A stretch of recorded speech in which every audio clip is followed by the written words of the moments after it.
Desde o dia 4 de novembro, o Brasil passou a adotar um novo esquema vacinal contra a poliomielite, em que aquela vacina oral, a de gotinhas, não vai ser mais aplicada. Para podermos entender melhor o que isso significa, nós convidamos a professora doutora Gina Pérez Lima dos Santos.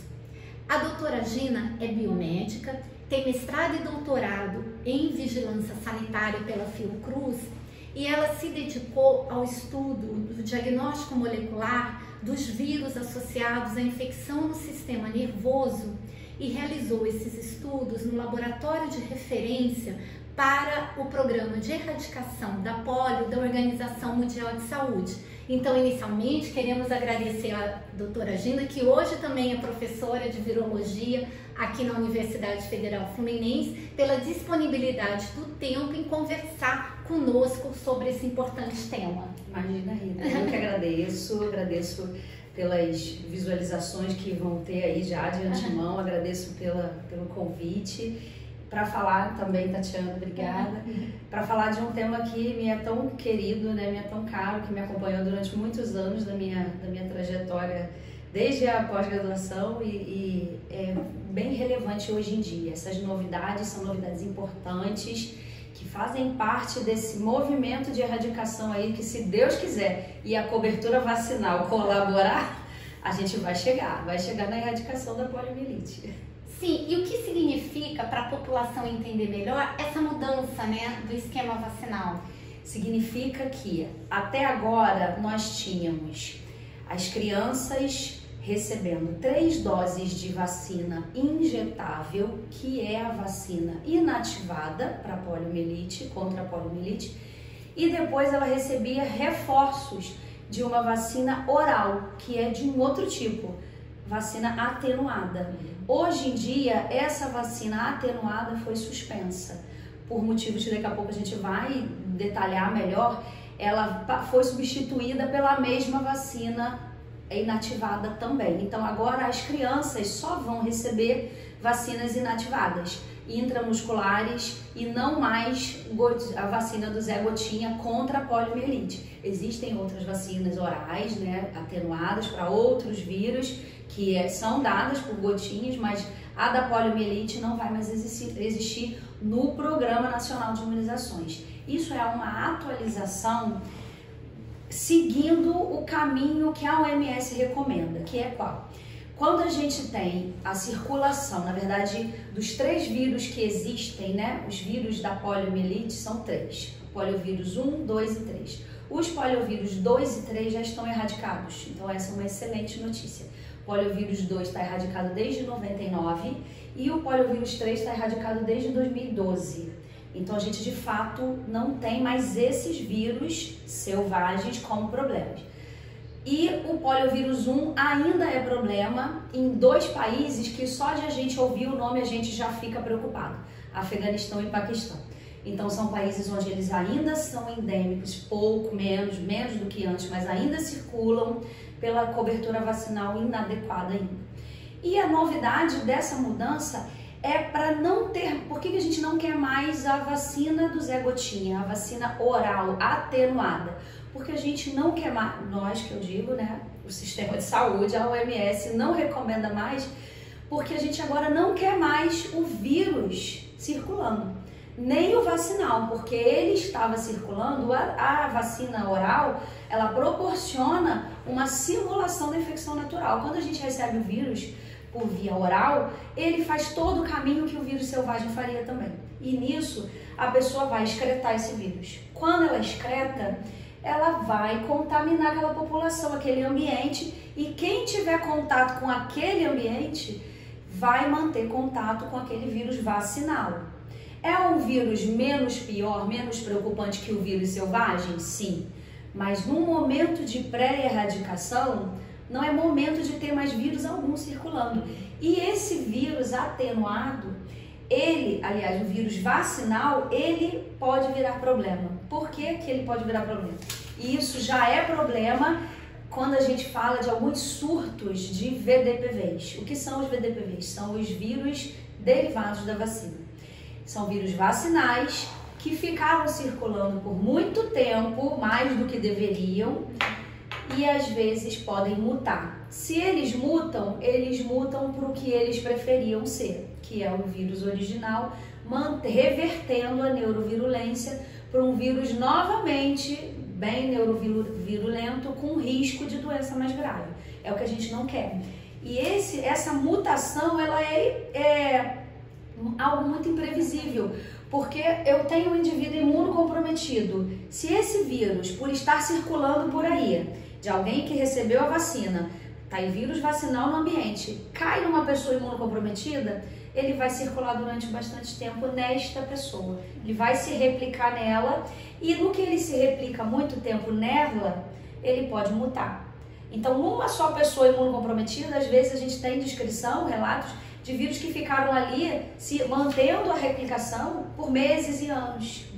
Então, nisso, ele já vai mutar bastante. No que ele muta, é o que pode acontecer o que a gente não quer, a reversão à neurovirulência. Então, o que a gente precisa nesse momento é diminuir vírus circulando de todas as origens. Os selvagens, 2 já estão erradicados, de fato, e o termo erradicado, ele só é aplicado quando realmente a gente tem uma eliminação em todas as regiões da OMS. A OMS divide o planeta em 6 regiões. Para que exista a erradicação de qualquer coisa relacionada à saúde, a gente tem que ter a ausência de casos de doenças por 3 anos, garantidamente pelas vigilâncias locais. Então, depois disso, a gente considera assim erradicado. Foi o que aconteceu com a varíola, a única doença até então erradicada que a gente tem notícias. Gina, eu queria te perguntar uma coisa, porque assim, a polio, muitas pessoas não viveram para ver o que é a poliomielite.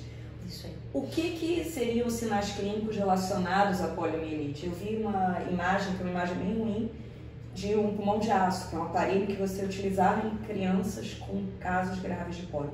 Você pode falar um pouquinho para todo mundo que teve a boa sorte de não conhecer, sim, o que é a polio? Sim, se vocês puderem, vocês pesquisem no Google para vocês verem imagens. Normalmente o que a gente vê são sequelas neurológicas derivadas da destruição de neurônios. O que a poliomielite faz é destruir neurônios motores. E aí a gente tem um tipo de paralisia flácida. A gente deixa aquele membro, normalmente membros inferiores, um dos dois normalmente, sem força mesmo, sem movimento, sem capacidades motoras.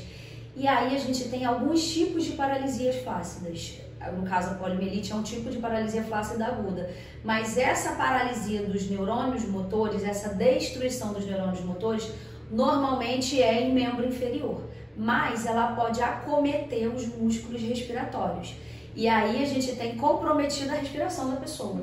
Por isso a necessidade de, em alguns casos, os mais graves, né, que é o da poliomielite bulbar, é esse tipo em que ela acomete os músculos respiratórios, e aí a pessoa passa a precisar do pulmão de aço. É um respirador no qual a diferença de pressão precisa ser ali permanente para que ela consiga inspirar e expirar. E inspirar para haver a troca gasosa, senão ela não vai conseguir respirar. Recentemente faleceu uma mulher que viveu por mais de 70 anos nesse cenário, desde 4 anos, se não me falha a memória, ela vive no pulmão de aço e viveu assim a vida inteira, porque de fato ela não conseguiria. Os músculos respiratórios que resolveriam a respiração dela não estavam funcionando, estavam destruídos e não houve essa renovação nesse caso.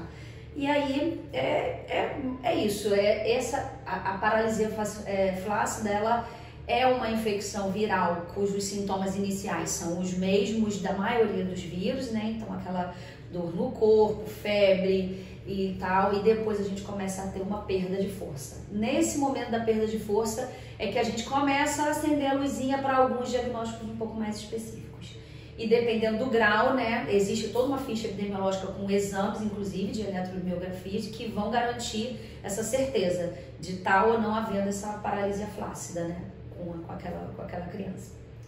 Eu acho que é importante, então, Gina, a gente ressaltar que é um avanço, né, no nosso programa de vacinação, a gente poder estar substituindo a vacina oral pela injetável, né? E que isso, por isso que é importante manter ainda a vacinação, né, das crianças. Sim, muitíssimo. Apesar de isso gerar um custo um pouquinho maior pela necessidade de um profissional técnico, uma seringa e uma agulha, isso vai garantir essa reta final de sucesso, que tomara que seja realmente bem sucedida, para a gente conseguir deixar a circulação viral de lado. Nesses países onde tem surtos, a tendência é que isso seja controlado, porque se há surto de VDPV, desses vírus derivados da vacina, é porque tem vírus circulando, vírus vacinal circulando, por tempo suficiente para eles mutarem e começarem a causar problema.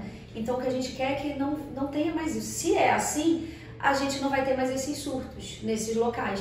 E tendo isso, a gente vai ter o controle muito mais pleno desse vírus. O que a gente quer é controlar Afeganistão e Paquistão. Isso é muito difícil, mas a gente vai conseguir. Com essas campanhas direcionadas, só faltando eles, agora com os países zerando vacina atenuada e colocando zero risco para a população e garantindo essa melhoria, esse avanço, a gente proporciona, né, um foco só para os 2 países onde o vírus selvagem ainda circula. Lembrando que só circula hoje em dia o poliovírus 1. Sim, e o Zé Gotinho, né, que virou o símbolo do programa de erradicação da poliomielite no Brasil, ele continua, né? Ah, sim, como símbolo das campanhas de vacinação, porque a campanha de vacinação, ela tem uma marca. Se você pensa em campanha de vacinação, não tem outro... O Zé Gotinho não vai ficar desempregado. Não vai ficar desempregado, vai continuar. Talvez ele agora segure uma seringuinha. E algumas atividades em escolas a gente tem a oportunidade de mostrar para as crianças, de entregar para as crianças seringuinhas de diversos tamanhos e elas brincam de aplicar vacinas umas nas outras, brincando com a seringa. E elas gostam desse movimento e elas consideram, elas têm medo. Na vida real elas vão ter medo da agulhinha, da seringa, vão ter medo. Mas pelo menos elas conseguem entender a importância que isso tem. Que isso chegue para as famílias dessa forma. Vai ser mais uma injeção? Sim. Porém, por um motivo muito nobre. E agora é a hora de a gente suspender essas coberturas vacinais. A gente já esteve muito mal em termos de cobertura vacinal. Estamos avançando, mas isso precisa avançar e se sustentar. Para que a gente, enfim, não tenha mais a circulação mesmo de nenhum tipo de vírus. Para não cair nenhum indivíduo imunocomprometido, não ficar circulando e não virar um problema, como acontece nesses outros países onde tem os surtos, né, de VDPVs.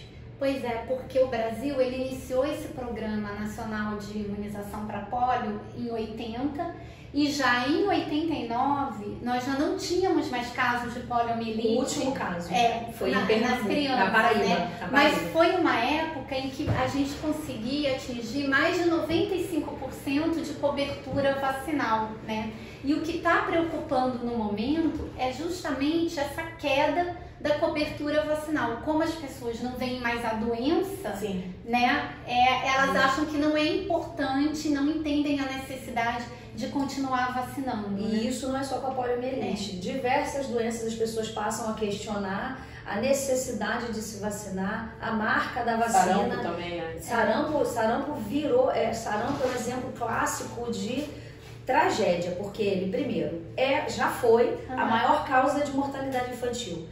Conseguiu se controlar com a vacinação. E aí o Brasil teve o certificado de livre do sarampo.